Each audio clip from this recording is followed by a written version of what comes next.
eegale. بسم الله الصلاة والسلام على رسول الله صلى الله عليه وسلم. أبليان كيا ما شاء الله كم بيكمو الرانتنا شيني خينيا شيخ علي موسى يقاو ابن قيم زمنا جناني. إني دفعتي الرانتنا نبيرت أرجما زيارات ينفذ أكسمتي إيجا زيارات ينفذ دعوة نقولي نجد جبيسة وان إسني التجير تنكنا برون قبا بريد يسومتي هوا سنجون قبا akka hawaasni irraa fayyadamu rakkataan dhukkubsataan akka irraa fayyadamu jeeti nu biratti argama maashaallah sanumarraahu shayni keenya gaa waan tokko tokko nu ibsaa nuun jeeti akkuma reefu shayni keenya Sheekh Farahaan ibse asirratti dabalata sheekha keenya dubbiin akka durii miti amma wanni kun waan tumamee qaamamamee hashagamee ekesbaardeetiin isa godhamee guyyaa fi baatii fi yeroo fi hangi itti kennamus waliin hunu arabiinis sigalee akkana dhufuu jechuudha. Akkasuma kunis hunu laal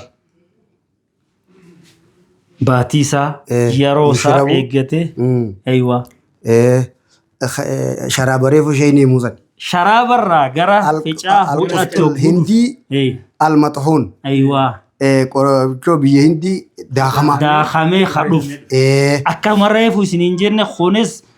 biyya sanitti jechuudha waajjira fayyaa isaaniitiin qoratamee kakannama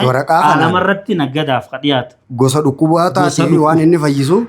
arabii fi ingiliffaan as jala katabamee akka daawwattoonni arku akka shayni keenya Sheekh Ahmadiin ibsaa jiran kanatti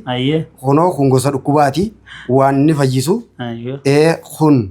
zabana hanga inni irra raawwatu kanaa wajjin akka inni yeroon isaa ittiin dabarre wajjin ka godhame kunoo barri isaa isa kana akkana akkitti fudhatne ogummaa baranne kitaabaan gubbatti ogummaa lammaffaadha akkaataa itti fayyadaman fayyade asirratti qaba asanta ati ani ogummaa isaa kanin qabu akka ogummaa achirra jiruu fi khiyyas walid dabaleetiin fooyyeyse hawaasa kiyyaa kitaaba bitate jira barakallahu fik akkasuma kuni sun waan inni dawaatiif footoo dhukkuba inni dawalle garaachallee asirra kaa'ee isa kana akkana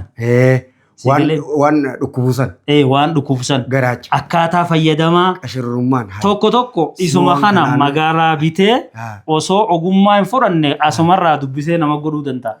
khataadha wanni kun maaliif akkaataa kitaaba irraatti qaraate sanirraa kaaftee hojii wajji jirta malee waan tokko barreeffama kaatee osoo baratii yoo heddeetti waan san balleessuu dandeessa. Amma akka Sheekh Ahmadiin jeetti humna makiinaan bitatan maallaqa makiinaan bitatanis qabaachaa shufeerumtiin kopha barbaachise jechuudha. Baarakallahu akkasumatti guutuun kanaa bifa dibatamaa bifa gartee gaa nyaatan kadhugan hatta dawaan hafunyaanii qofti fuunfatanii dawaa ta'uu jiras sigalee osoon dibanne osoon dhuyne urgeeffachu amma warra samuu warriif qaqqabatu kun aywa nama gowwoo mataan dhukkubu saayina asin namaaf qabatu jira la har'a namaaf qabatu jira samuudha kuni adda kuni kana inti isaaniitu adda cinqin asiriirti la aywa kanaafu kana hundaaf dawaadha aywa kana hundaaf dawaadha yaadaan odoo laalanii Oromeedhaa fi haramaa nama guuruu odoon ta'in waan qabatamaa bakkiin gammadee tanuma rabbi si haa ta'u. Baarakallahu fi kanaafuu obboleeyyan kiyya akkana isiniin jenna dhuftanii zaatanis agartanii hojiinis itti dalaguu qabdan jenna asumaanuu sheekha keenyanis baay'ee galatoomaa ulfaadhaa umrii nuu dheeradhaa jazaakumullahu khayran asirratti warra da'awaa fi du'aa akka rabbi isiniin godhe warra jannataa rabbi isinaa gaduu jechuu barbaannaa baarakallahu fiikum assalaamu alaykum wa rahmatullahi wa barakaatuh.